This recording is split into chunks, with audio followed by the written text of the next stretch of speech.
to a new episode of the Rebel Radio podcast. And man, I'm about sick and tired of hearing about Josh Whedon. I don't know about you guys, but he just keeps digging himself a bigger hole, it seems like. It's like, dude, shut up. It's like he really accused Gal Gadot of not being able to understand him. It's like what? Yeah, first he's sexual innuendo, deviant. And then now he's like, oh, whoa, she got the wrong idea because, she can't speak American. I know, right? I'm like, does he even have most of these celebrities have press people. Does he even have a press person who thought that this was a good idea to approve any part of this article? Yeah, he does. Like, he just told them, hold my beer. And I know, it's like foot and mouth, dude. Foot and mouth. He did nothing to save his career. He just dug a bigger hole. But good riddance, man. But as far as the DC universe goes, though, you can't really blame Josh on that, because why did after you watch the Snyder Cut, why did Warner Brothers not just delay the film? Yeah, that just seems like it would have made more sense. Like, oh, you know what, Zach, you come back and finish the movie after you deal with the death of your daughter, and we go from there. And that just seems like that would have made a lot more sense. But for some reason, they decided to hire Whedon and bring him in to finish the film, and we all know how that 2-hour version turned out, and essentially destroyed the DC film universe as we know it. Even though we're going to get a soft reboot, it seems, with this Flash movie. So. But just some thoughts there on Josh Whedon and his situation. But this is Mark. This is Matt. Long, the Vulcan. And welcome to our episode this week. And we are celebrating Long's birthday this weekend. When is your actual birthday, Long? Is it tomorrow? It's Monday. It's Monday. I knew it was soon. The 24th, man. So the day this episode hits... Yeah, because I know my cousin Travis was a couple days ago, and then it's you, then Jackie's birthday. I know all y'all got to have birthdays around the same time. So. When's Jackie's birthday? The 23rd. Yeah. Oh, okay. So, my brother's was on the 25th. Wow. Nice. Yeah. But dang, dude. All on the same day. Happy birthday. And my other friend, Polish Mark, he's on the 26th. All you Aquariuses. It's the age of Aquarius. Oh. Just like that music at the end of 40-Year-Old Virgin, where Seth can't help if our parents were fucking in March. Oh. That happens. People fucking March. But happy birthday to Long, the Asian sensation on the show. That's right. The Asian persuasion, baby. Persuasion. Turning the ripe old age of 29 today. So that's right. I thought it was just barely legal to, drive. Yeah, is that what it was? That's barely legal to drive? Yeah. So. I'm old enough to drink. See, I got a beer right here. Oh, shit. Having a beer. Oh, wow. Well, it's the start of my vacation. Oh, you're on vacation this week? Yeah, the whole week. Cool. Must be nice. So I'll throw this out there. Mark, if you ever decide to go to Fredericksburg, let me know. I've been kind of want to check out the War Museum. Oh, yeah. It is pretty being cool. A history buff. It is a very, very neat museum. You would enjoy it very much. And there's lots of good places to drink wine and eat out there, too. So it's a lot of fun. Have you ever heard anyone speak German out there? Yeah. You get people with accents and stuff in certain areas. And yeah. So it's there. Especially if you go to the... there's a little park/museum, which is like the history of Fredericksburg type deal. And I think the lady there had a heavy German accent, if I remember correctly. I mean, it's been a few years since I've been out there. Oh, yeah, definitely see it. Definitely in the cooking and the food and the influence for sure. So it's pretty neat. But right on. I don't think I've been there since I was like 16 or 17. We went to the park and we rappelled off the cliffs. I got lost on the animal reservation part for like 2 hours, and I went with my dad's friend and my cousin. He thought he lost he lost me. He was gonna have to tell my dad, "I lost your only son." I don't know how that's. Wait, you almost got lost, and that's funny. Yeah. Well, I mean, traumatic plus time equals comedy. I'm confused. Well, Anyway. it's a long story. Another time. Yeah, a long story on Long's birthday. Where did Long go camera wise? He's probably still here.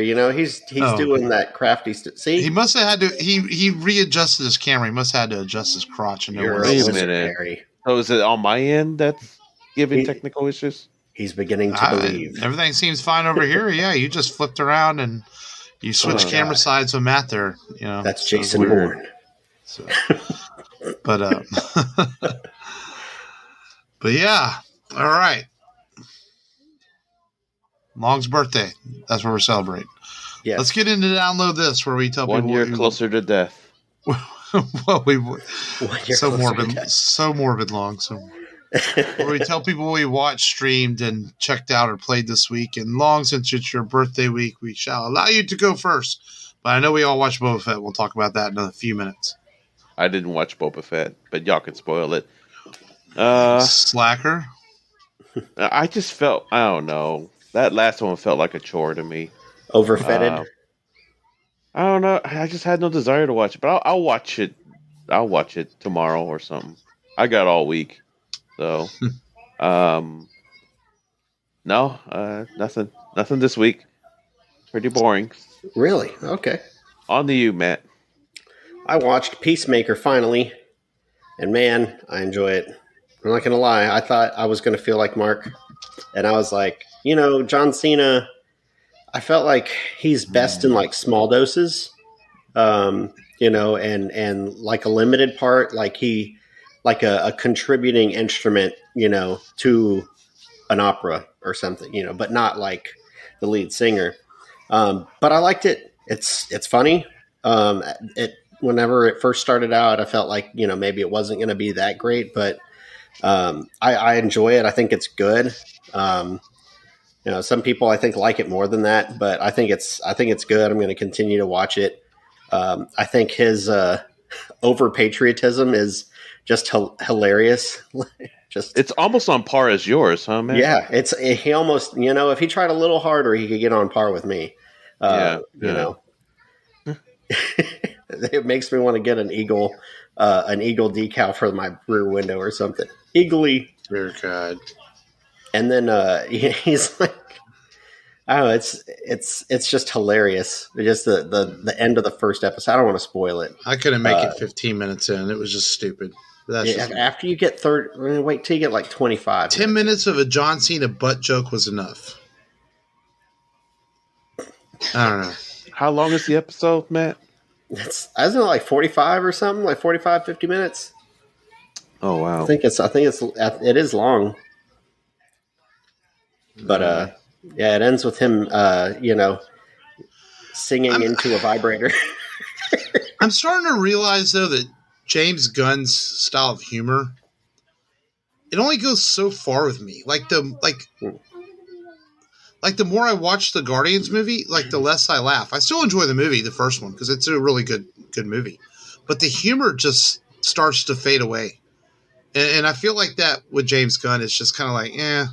Well, I mean, humor's like that all the time. It's like, yeah, but it's funny the first time, but humor starts losing its. But then I watch more James Gunn stuff, and it just seems like he's kind of just this one trick kind of pony when it comes to his style and humor.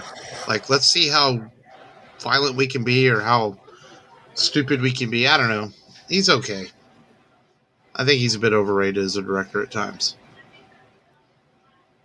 And I don't know. But yeah, I think he has a pretty good visual language. Yeah, as a director. Like, I mean, there's no denying. Like, there's the scene where Yondu's breakout scene from Guardians 2. Still one of my favorite movie scenes. Yeah, and they're playing that music in the background while he's killing the people who betrayed him. Love that scene. That was cool. Yeah. So what were you saying? Sorry, man. Yeah. No, it's. I guess it's kind of like I compare that kind of stuff or those situations to like a candy bar. You buy a Snickers bar. That first bite into it, you're like, man, this is awesome. The second bite, you're like, all right, I'm still enjoying it. It's not as good. And then you get towards the end, you don't enjoy it as the first bite, but you're like, it's still kind of tasty. So you just keep going. It may not be as good as that first time, but and I can agree with you there. Whenever Guardians first came out, you're like, man, this is new. This is awesome. Never seen this before. But I feel like I'm still entertained. I'm not as wowed. I don't have that wow factor like I did when I saw Guardians, but I still enjoy it. And I think it's still worth watching. So if you get a chance, you make your way over to it. Definitely check it out. The intro's goofy as heck, but I think it's worth watching. I'm gonna have to side with Long though, in correlation to his Boba Fett watching this week. I only watched like half the episode, and then I started watching it, and then I had to do some stuff, and then I kept it on, and I'm like, man, what's going on? And all of a sudden, Finnick's getting worked on, and I'm like, what happened? Did someone die? And then I just, I need to start this over, and I never started it over. So I saw some of it. If you want to, y'all don't need to dance around it. Just spoil it if y'all want. Yeah, you can spoil it, Mark, if you want to talk about it. Yeah, just spoil it. I saw enough. I'll catch up with y'all next week. Yeah. Well, I can talk about Boba Fett first. I did watch a couple other things, but yeah, Boba Fett. I don't like it as much as I like The Mandalorian, but I think I like it because it's Boba Fett and it's Star Wars. This episode was a little weird. Like, there's stuff in it where they go to the mod shop that feels like it just doesn't. It felt like a little out of place in Star Wars for me. It was kind of weird, and like this mod shop guy with this weird Star Trek-ish like hair, and that's not an intended pun because we're doing a Star Trek movie today. It's just kind of how I felt about it. So it's a little weird, and there's some pretty bad CGI in this episode too. I'm hoping they're saving some money for the last 3 episodes and up the action a little bit, because I don't know if you noticed it, Matt, in the bit you watched, but there's a couple of real noticeable matte paintings that just didn't look very good, and it's just like, yeah, it was a little rough, but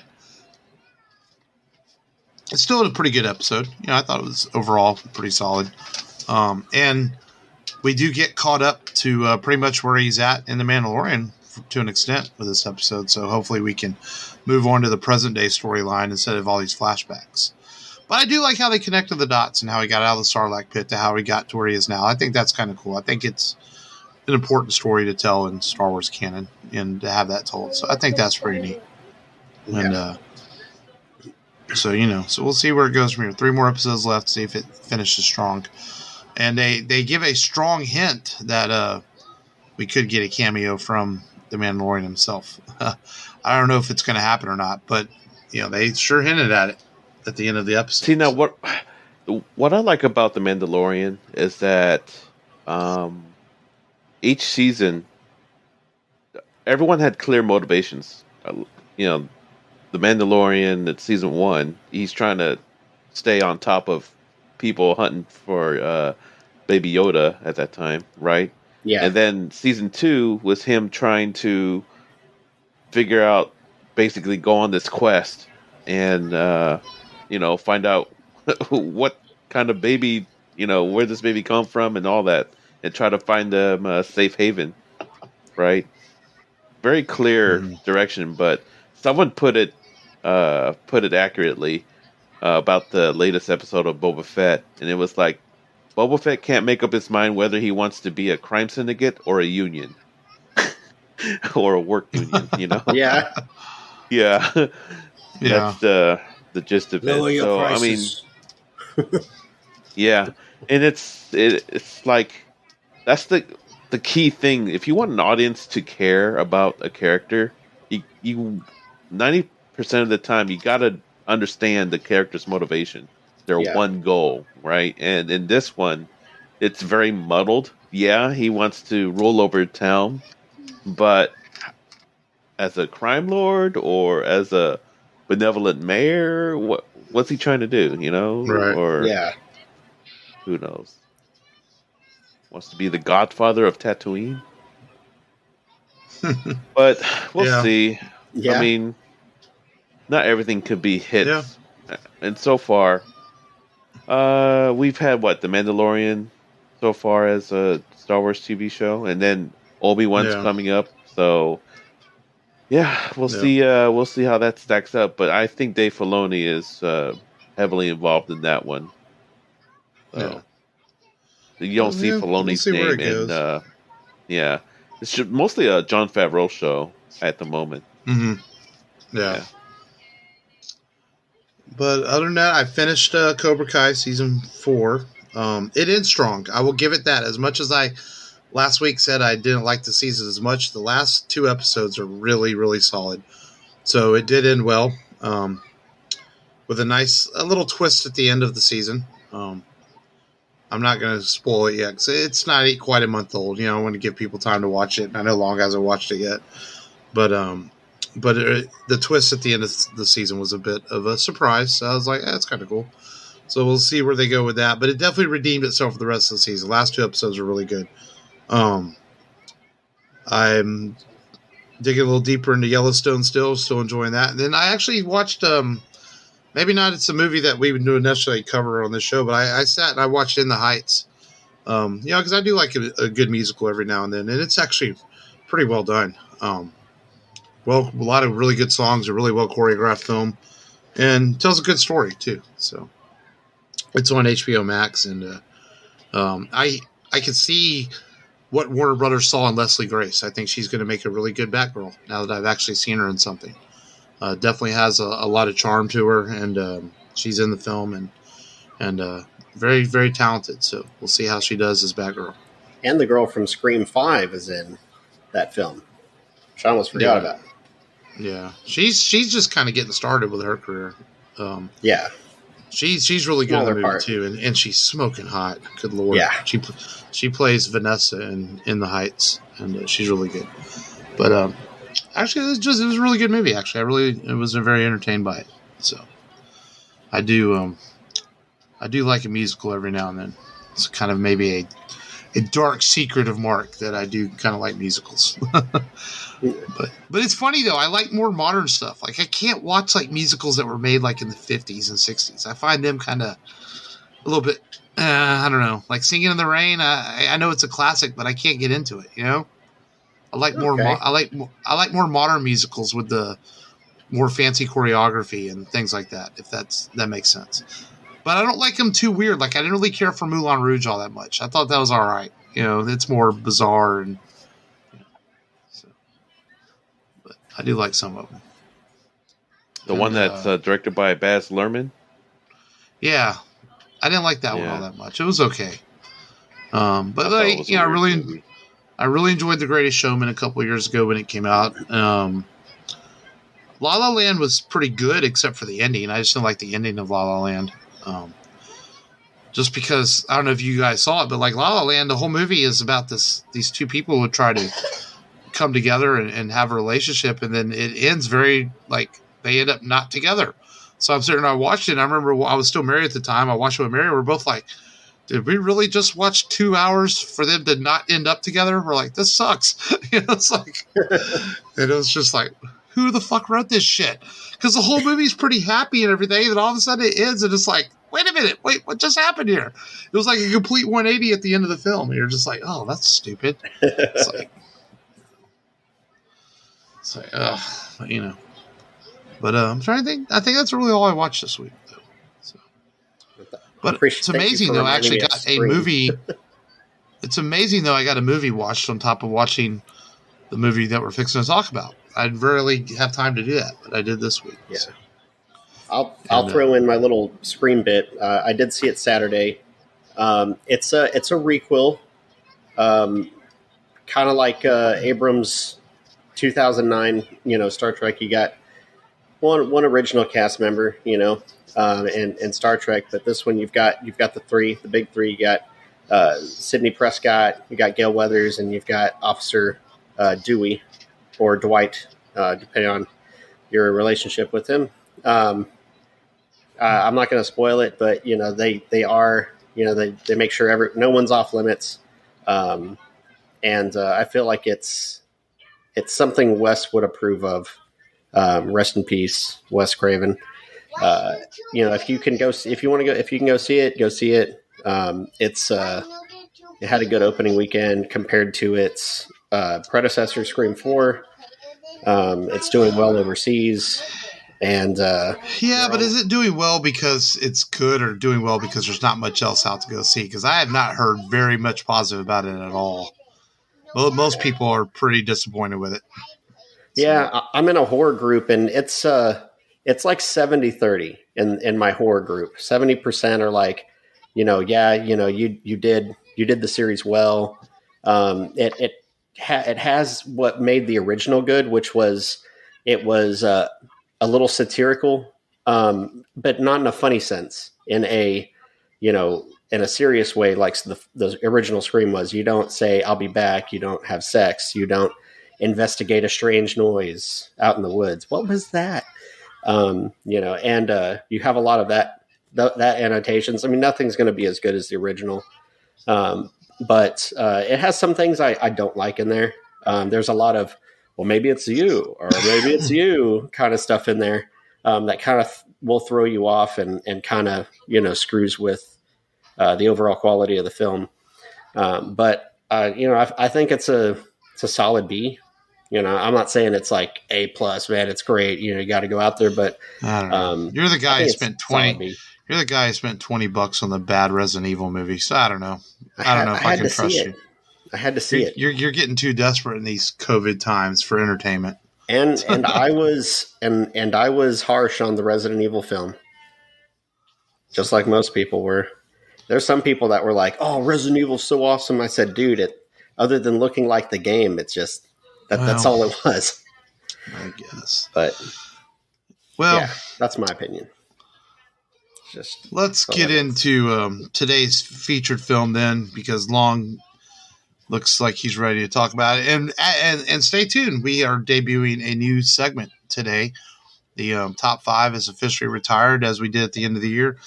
And we have something new coming up shortly here after the feature film. Will be a lot of fun. And we'll talk about that in just a bit. But it is Long's birthday weekend, so he picked his birthday movie this year. And the second time he's picked a Trek film, and that's okay. And today's film is from 1991. It's the last film with the original crew from the original Star Trek series, and that is Star Trek VI, The Undiscovered Country. And Long, give us that summarization, man. All right. So, in the 23rd century, the Klingon moon of Praxis exploded, which basically cuts a lot of resources for the Klingon Empire. And the Klingon Empire cannot exist on its current resources after the moon's explosion, so they have to sue for peace from the Federation, which they've both been engaged in a Cold War.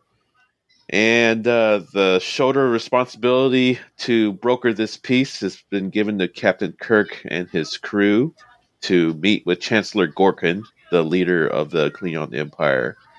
And basically, things go wrong. They're framed for the murder of the assassination of Chancellor Gorkin, who's basically accused by one Shakespearean spouting Cleon. Yes. Played by Christopher Plummer. Wonderfully played by Christopher Plummer, because he was really enjoying that role. You could tell. And anyways, so Kirk and McCoy goes to court, gets sent to an ice prison, while Spock and the crew try to solve this murder mystery about how the whole ordeal was set up. And they solve the mystery. The crew rescues Kirk and McCoy from the prison. And they fly to intervene from the Klingon and Starfleet plot to undermine the peace accords. And they were successful, and they helped broker peace between the Klingon and Federation.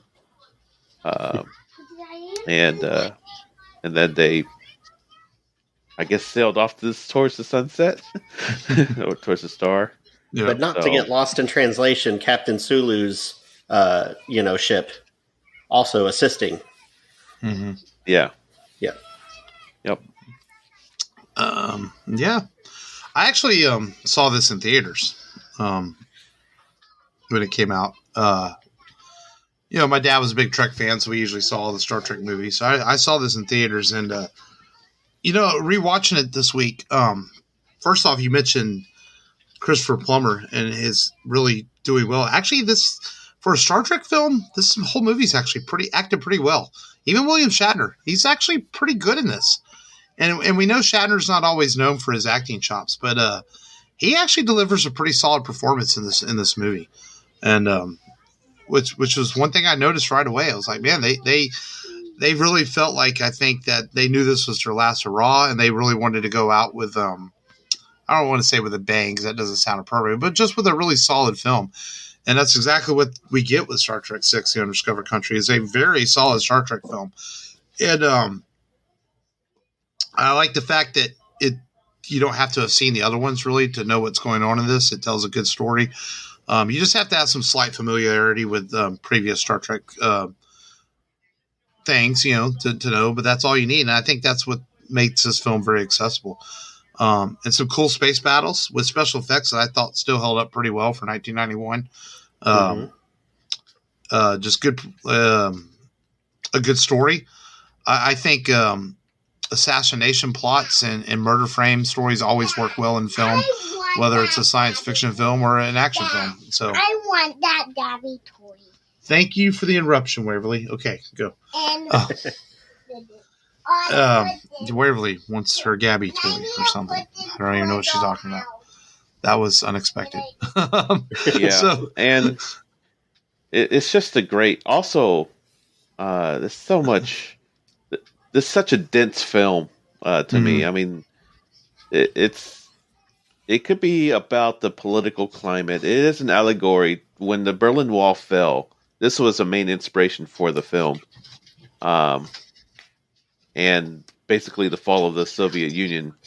And at that time during the Cold War, it was like me and Mark. We definitely remember what it's like growing up in the 80s.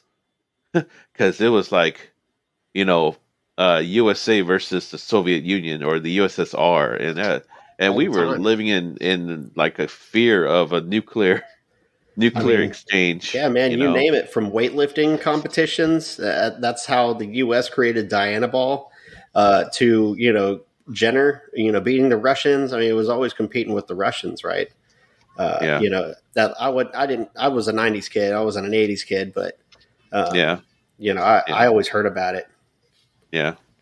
So, but anyways, and then it's interesting, like, you understood Kirk's anger and his resentment towards being assigned to do something that he does not want to do.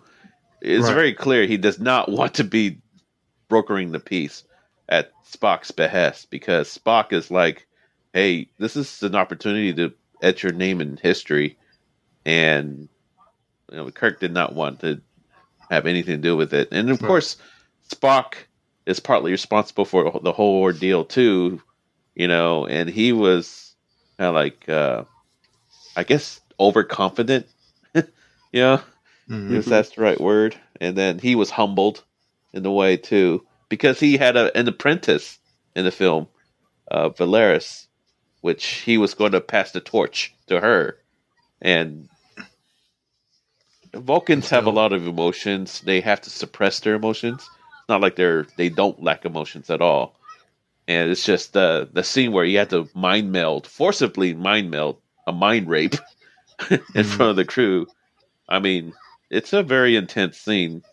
I still think it resonates. You can see the disappointment and the regret in Spock's in the acting there. Oh, sorry, we had to do it. Yeah. But we're trying to save this peace.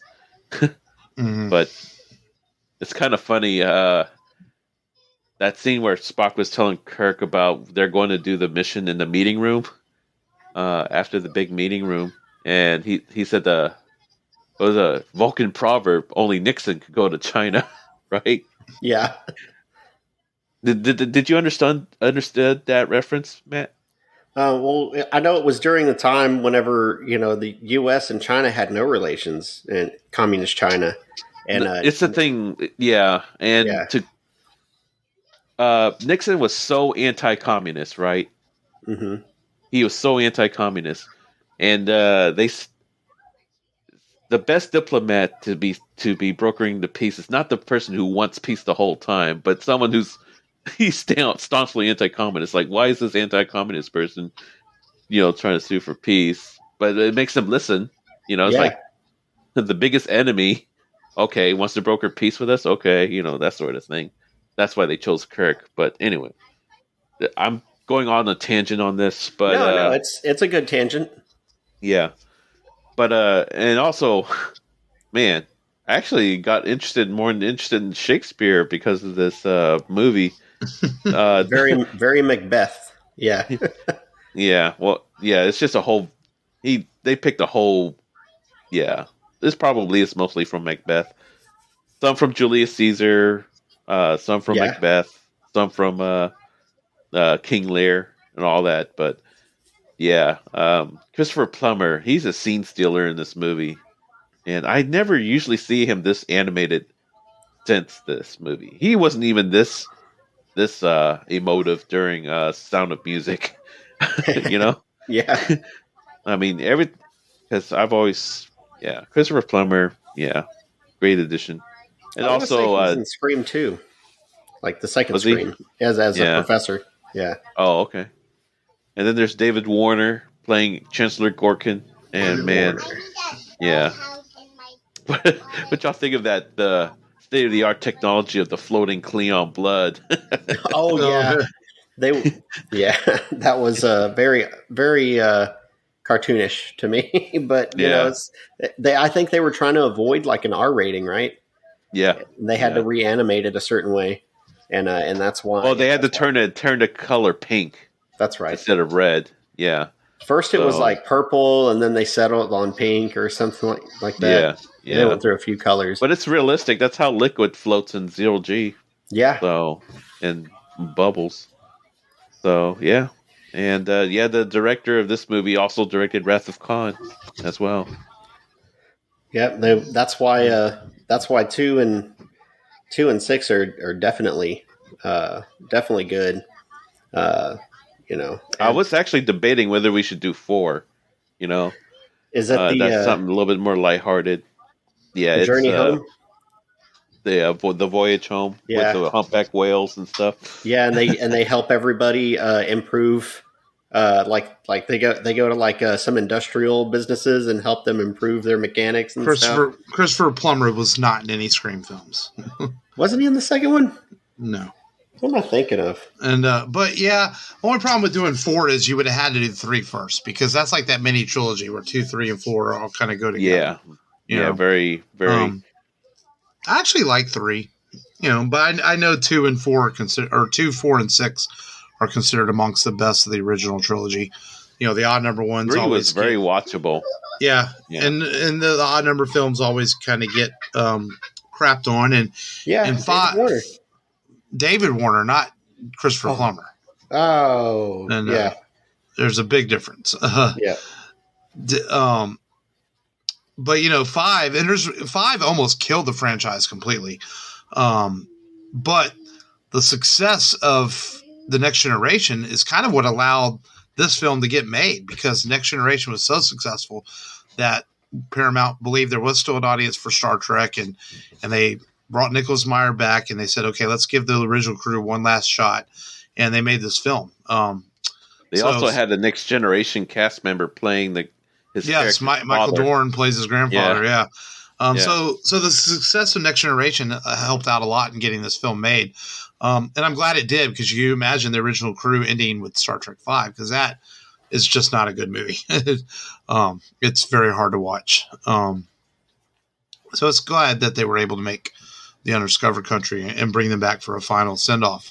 And of course, Kirk still appears in the Generations movie, and of course we got some.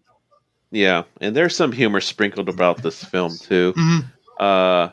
The scene where Chekhov is like, "Yeah, if the shoe fits, wear it." Right? and then the webbed foot, or even with the shapeshifter, I can't believe I kissed you. The scene where where Shatner's fighting himself. Yeah. I like the scene where he's fighting the alien. I forget which alien, and the blue alien, and he kicks him in the knee. And he falls over, and not everyone has their genitals in the same spot. Like, kick that dude in the nards. The part where Uhura and the crew are trying to get past the Klingon listening post. Mm-hmm. Yeah, they couldn't do it by a universal translator, but they should have just went with the translator because what they were doing was a lot worse. Thankfully, they had drunken Klingons manning that post. Yes. So, what else is there? There's very good sprinkling of humor. I really like the final battle, how they had to. One thing Star Trek does well sometimes is Star Trek has been known for being just push the button kind of series, but people don't understand that sometimes they have to. It's not just blow the shit out of things. They have to think their way through things. I like how they had to figure out how to make the bird of prey appear, and they worked together to make that happen and get the torpedo in the bay. And I thought that was really cool, a good plot device to destroy the villain at the end.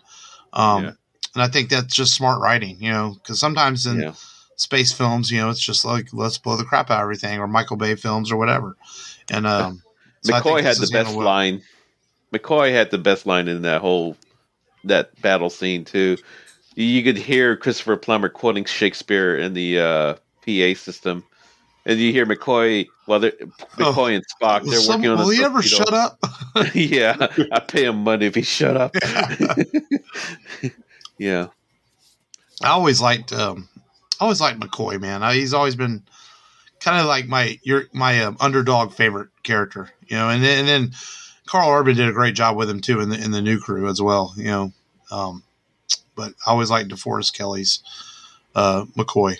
Even if you go watch the old the original series, man, it's something about like McCoy on screen is always really, really good on screen, and he's just as much. It's funny you don't see as much of the movies, but if you go watch the original show, McCoy was as much Mac Daddy as Shatner was. He had his moments where he was getting them women. Yeah. So Matt, have you ever seen this movie before until this week? This was my first time seeing it, and I thought it was good. I thought it was charming. Just the way it ended. Just the send off. I thought was really good. I felt like they changed Kirk's character a little bit. Wasn't he a little softer, a little bit more forgiving? And then in this one, he's like, "I'll never forgive the Klingons." Seems a little bit more hard-hearted. Versus he lost his son. Because was that in Klingon 5? Killed his son. That was in 2. He loses his son in Wrath of Khan. 3. Or in that 3, was his son in Wrath of Khan. Oh, in 3. That's his son in Wrath of Khan. His son dies in 3. In the Search for Spock? Yeah. Okay. Yeah, he died in 3 trying to save Spock's younger self, basically. I wouldn't say Kirk was ever written as soft. I think he was written as fair. And I think that can be said about all the famous Star Trek captains, whether it's Picard or Sisko. They all have their fairness to them, but they all can be very tough as well. I think Kirk could be tough when he needed to be. And he's just very tough in this one because he pissed off at the Klingons. Yeah. Yeah, and he lost his son. And he's like, it's understandable for him. I mean, and he didn't even get the chance to connect with his son, who was estranged. And they were on the mend, So, yeah. That makes sense. Yeah. So. But yeah, I felt like the whodunit, factor was what I enjoyed a lot. I really liked Sulu's chase scene, or his action scene with his ship. That's probably my favorite. And then of course, the send off, whenever they're just like, when are you going to get, how long, until we get back to base, or when are we getting back to base? You make it seem like they're going to go on another mission, and they're ordered back to base, and then Spock says, "If I was human, I would tell them to go to hell." Yes. Yeah. Were there any non-action scenes that you were like kind of hooked on, Matt? That kind of caught your attention, or that you were like, "Oh, this is a pretty interesting scene." I would maybe the trial. Whenever it's like you can tell that it's like freaking lopsided against them, and their guys like defending them. He's like, everything you have is circumstantial. It's like, okay, well, I guess we won't kill you then, but you'll live your life on a frozen asteroid until you die. Yeah. How about that judge, huh? Yeah, the judge with that big old steel gavel. Yeah. Yes, and the wicked. I don't know if that's his hair or a mustache coming out of there. I always like quiet scenes in films, and that help move the story. And I like where, we get to the final mission with this crew, and Kirk goes to Spock while he's meditating, and he asks him for advice. And I think that's a really important story because it reminds us of the friendship these guys developed, and that Kirk is a captain, and he knows Spock will follow him wherever he goes, but he still goes and asks his old friend for advice as to what to do. I think that's a really great scene. A lot of interesting character actors in this film too. Yeah. No, go ahead, Long. Yeah. Yeah, that scene, definitely they were reflecting on the decisions they made leading to that moment too. You know, so, and they both admitted their mistakes. Spock trying to protect his legacy, trying to build a legacy, but he put too much faith into, his apprentice that betrayed him. And Kirk dealing with this prejudice, and they're both basically saying, well, our generation we're moving into unknown territory, so we have to try to get used to it. And it kind of resonates with all three of us too. Mm-hmm. Sometimes we talk about stuff that's like, man, is it just us, or people are just more sensitive now? They talk generational differences like that too. It's not just about the political allegory. It's also about, man, I can relate to this because we're kind of seeing it, all this change happening around us. Yeah. And that line from Chancellor Gorkin is like, "You don't trust me, do you? But our generation's going to have the hardest time getting used to it." So, it's just getting used to the new world. Yeah. The undiscovered country. I think that, and before we just say our rankings, it's still weird watching this and seeing Christian Slater and Kim Cattrall in a Star Trek film. It's still a little odd. Yeah.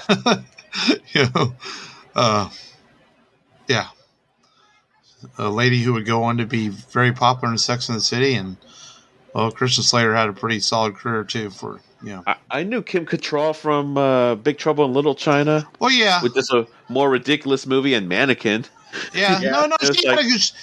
I think that's the thing. She had a good career at this point, but it was weird to see her in a Star Trek film because she did more kind of comedy-ish, type films. So yeah. Yeah, so lighthearted fare. Yeah. But so give your guys rankings on this movie. I give it an A-.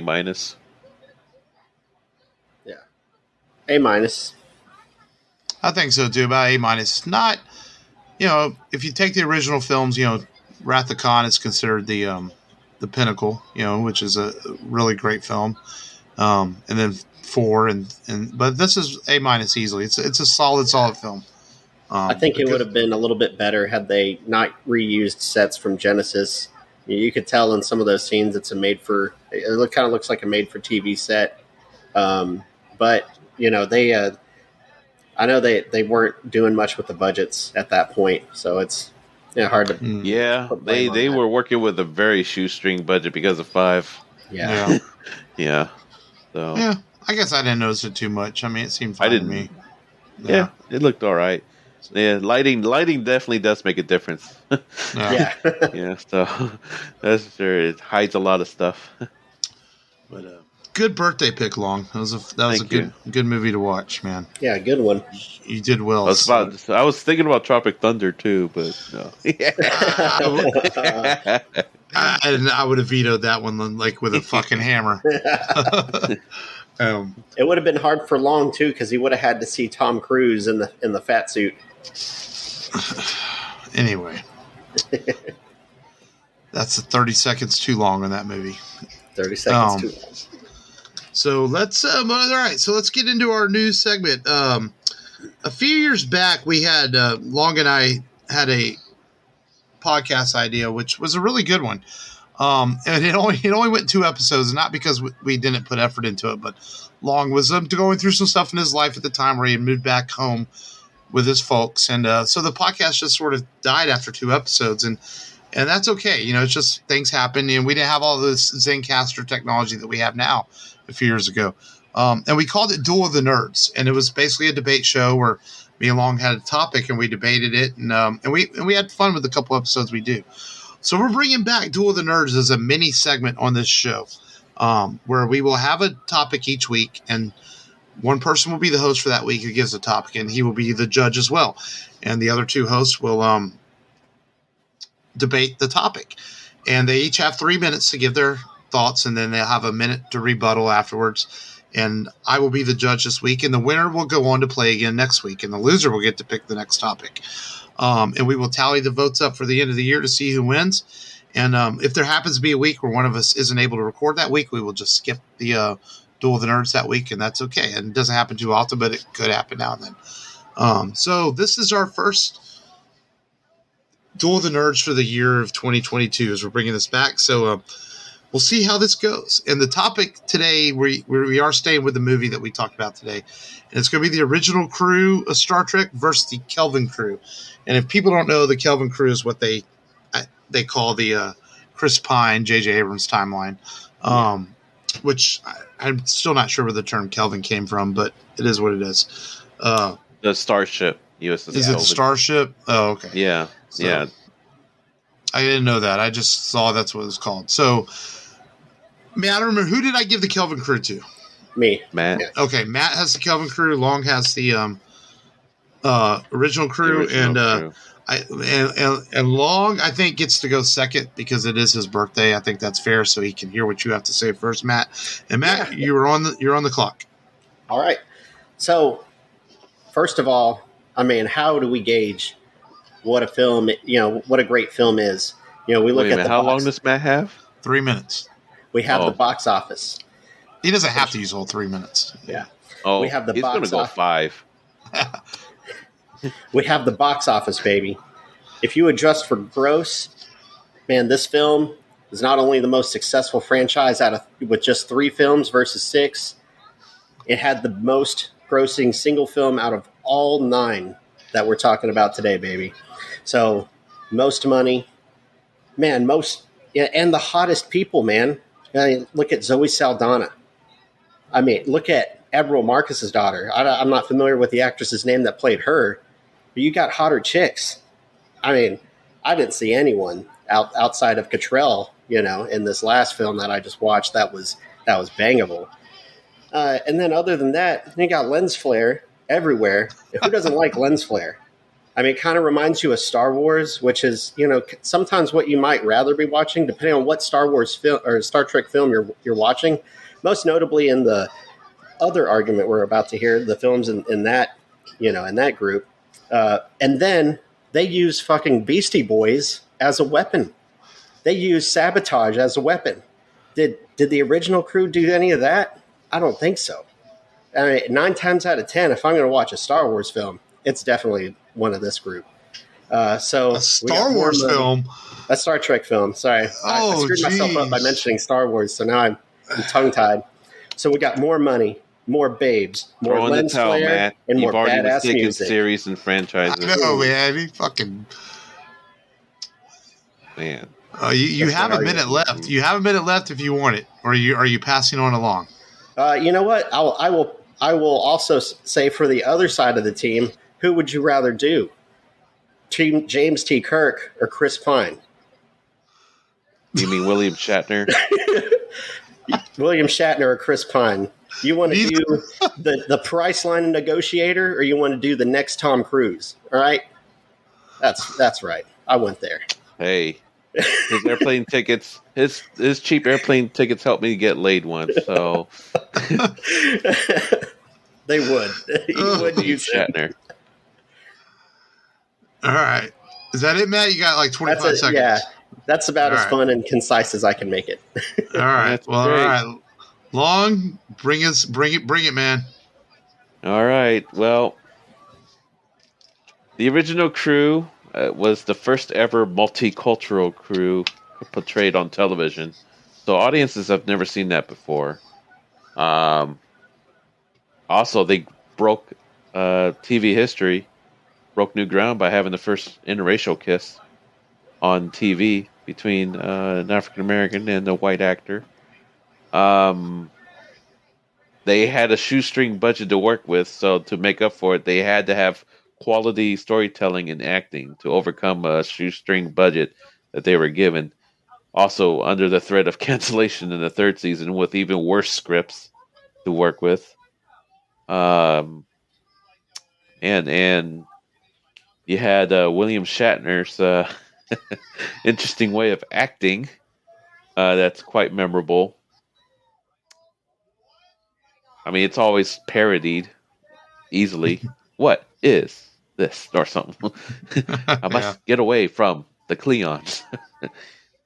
Had the greatest fight scene in the episode called The Arena, where Kirk was fighting the Gorn. YouTube it, Matt. You'll love it. You'll never forget it.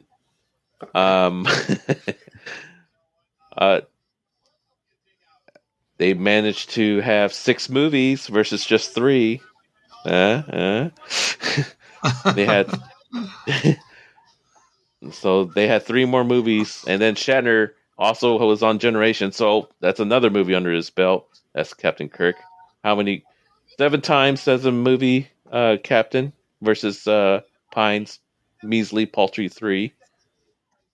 What else? The Kelvin crew, I'll give it to you, Matt. They had style, but the original OG crew, they had substance. So I'm sorry, substance over style, classy, and what else? That's it. That's my 3 minutes. You got 40 seconds. Yeah, I'm good. All right. And they're so now, and they set a very high bar. So. All right, so now you each get a minute to give final reasons. Go, Matt. I'll have to give Long credit for his argument, and I knew this was coming. It is a reverence of a franchise, that original crew, but reverence does not mean better. All right, reverence doesn't mean hot chicks. It doesn't put money in the box office, and they did it in 3. They didn't need 6. And you know what? I'm going to say it. I'm sorry, Long. Gene Roddenberry chose to die instead of waiting to see that 6th film.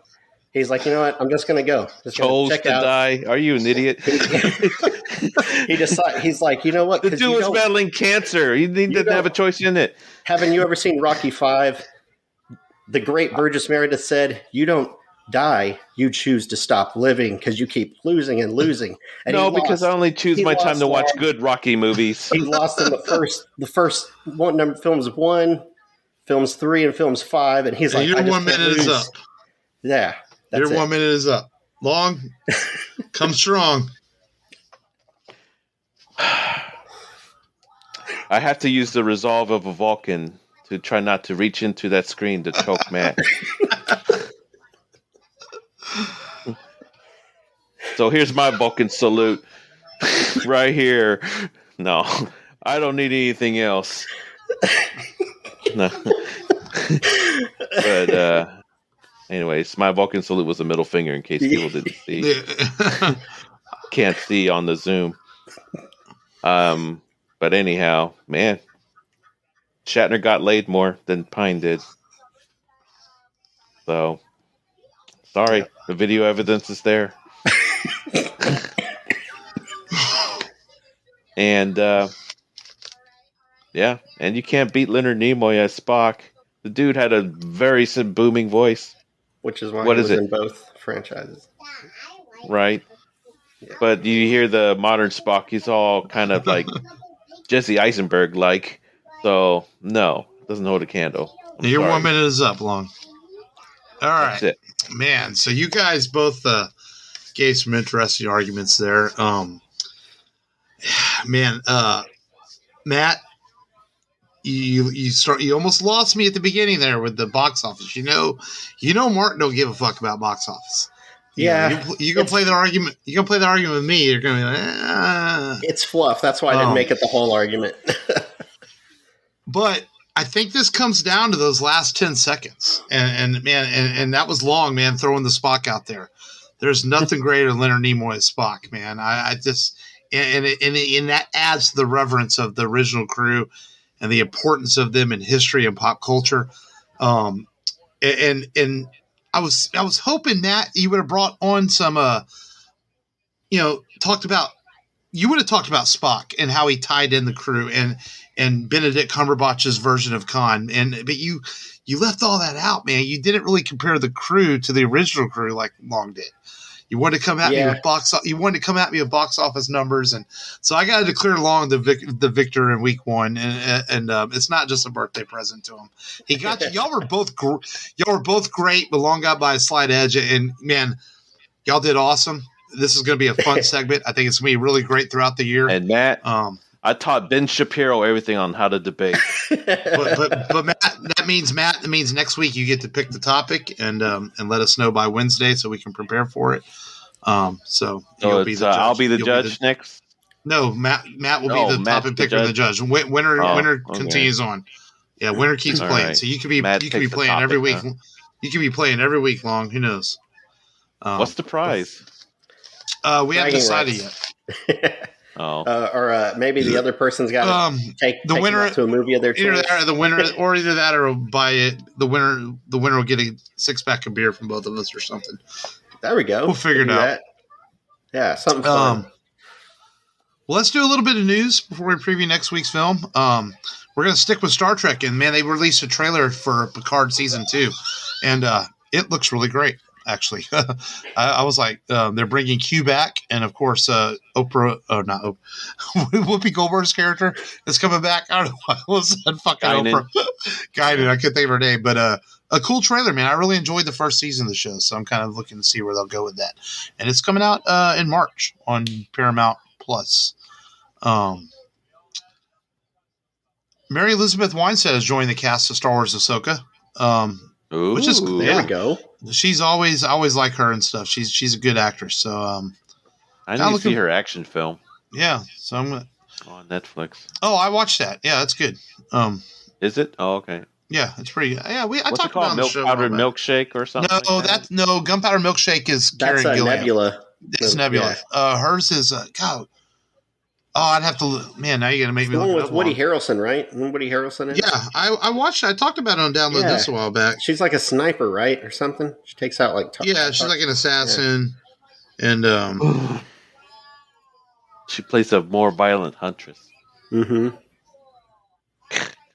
Why am I not finding her name on fucking Netflix right away? Or what is this site called? BeyondComicBook.com? No. IMDb.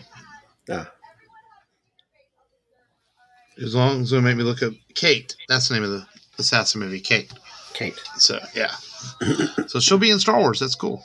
It is confirmed now as rumored, but I guess the Warner Brothers execs were very happy with the 3-hour cut of Matt Reeves' The Batman, and they're going to release it like that.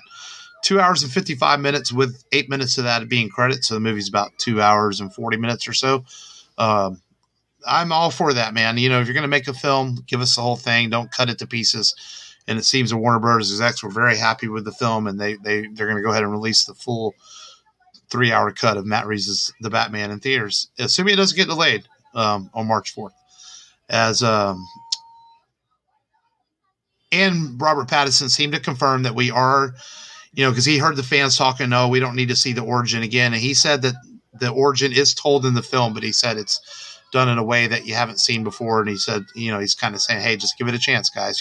You'll see how we do it. How did Bruce Wayne become Batman again? Right. And that being said, movies getting shuffled around again. They have now pushed Mission Impossible 7 back to next May. Next year, they moved Transformers Rise of the Beast or whatever it is. It's moved back to next year. So Paramount shifted some films around. They're still leaving Top Gun Memorial Day weekend right now, as of right now for this year. But more movies shifting around in the light of COVID. And so let's hope the Batman doesn't get pushed back, because I want to go see it. God damn it. We got a couple more trailers this week. We got our first look at Oscar Isaac in Moon Knight for Marvel Studios and coming to Disney Plus. And other than Oscar Isaac's really bizarre British accent, I think the trailer was pretty solid, man. I don't know. It looked kind of cool. Something different from Marvel. Mm-hmm. What'd you guys think? I thought it looked cool. Yeah. Yeah. Did you watch the trailer along? No. The Moon Knight? Yeah. I thought it was okay. I'm not familiar with the character personally. I'm not super familiar with it either. But I just thought, that's why I think it kind of looked interesting to me. I was like, this is kind of cool. So we'll see where I could definitely tell you it would suck to live his life. Yeah. Considering how much I enjoy sleep. It comes out the end of March on Disney Plus. And then lastly, we got a teaser and a official title for Amazon's high budget Lord of the Rings television series, where we got the new Galadriel quoting some of the same lines from the Lord of the Rings as she talks about the Rings of Power. And the show is called The Rings of Power. Yeah. Oh. But I'm pretty excited for this, man. After watching Fellowship recently and just knowing the track record that Amazon Studios has, I am, and the money they're putting into it. I was looking at the cast. I'm like, I think it's going to be really cool. It comes out in September. Word is it's 9 episodes for the first season. So definitely excited for that. Yeah. At least Amazon doesn't have a habit of canceling their shows after 1 or 2 seasons. Right. For real. Well, as much money as they invested in this, I'm sure they're going to hopefully get it all done. And about the time it comes out might be a good time for us to cover the 2 towers. So we'll see. And but that's all the news I got this week. Just a few things. So let's preview next week's film and a movie another movie we talked about doing for a while now, and it's been on the back burner. And we're not doing it for any reason. There's no anniversary, nobody's birthday. We don't always have to do movies like that. Sometimes it's just let's talk a good movie, and this is a great film, and that is Clint Eastwood's Oscar-winning Best Picture masterpiece, Unforgiven. Step over to the office and get the bullwhip. A whipping? That's all they get after what they've done? Get out of there! It was a matter of honor. They're paying $1,000 to whatever kills the 2 boys that cut up Delilah. In a time when lawmen were killers. What are y'all looking at? You English, Bob? Outlaws were heroes. Well, I thought that you were dead. Hell, I even thought I was dead. Till I found out it was just in Nebraska. And a bad reputation. You're the one who killed William Harvey and robbed that train over Missouri? Was as good as gold. My guess is you're calling yourself Mr. William Money. Say what? You don't look no meaner than hell, cold-blooded damn killer. I ain't like that anymore, kid. $1,000 reward, Will. Nobody's gonna come. So you still have that Spencer rifle, huh? Yeah. He's my partner. He don't go, I don't go. What's it come to 3-way? Just because we're going on this killing, that don't mean I'm gonna go back to being the way I was. Are you really gonna kill them cowboys? I do not like assassins or men of low character. We ain't bad men no more. We're farmers. You're a lot of savages! A bunch of bloody savages! Assassin! Oh, I guess they have it coming. We all have it coming, kid. Some legends will never be forgotten. Some wrongs can never be forgiven. The men don't want to get killed. Better clear on out the back. Unforgiven. This is a movie that I slept on for a while when it initially came out years ago. I didn't see it for maybe a couple years after it came out, it's another one of those too that when I first saw it, I didn't initially like it a whole lot, but I realized I was kind of young and didn't quite didn't quite take it all in. So it's a movie I definitely appreciate with age, and it is a great movie with great performances from Eastwood and Gene Hackman, and Morgan Freeman's in it too, right? Yes, no. Morgan Freeman. Yeah, he is in it. Yeah. He plays like his gunman help or something. Mm-hmm. So yeah, it'll be good to rewatch it next week. I'm not sure if it's on any streaming service or not. It might be, but I've got a copy of it at home to watch. So, but that'll be next week on the show. We'll talk Unforgiven, and I know it's a favorite of Long's too, so I know he's looking forward to talking it. But that's it for today. Happy birthday, Long. Enjoy your birthday on Monday. Yes, and your vacation. And watch a lot of cool shit so you can come back next week with Download This and blow our minds and like Long actually watch some shit.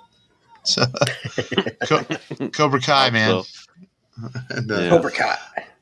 But until next time, the rebelradiopodcast.com is where you can find all your show needs, and we're on all apps, Spotify, iHeartRadio, iTunes, all that good stuff. You can find the show. And we thank you as always for listening. And until next week, this has been Mark. This has been Matt. This is Long, the logical Vulcan. Until next time, remember as always, just go there and do it.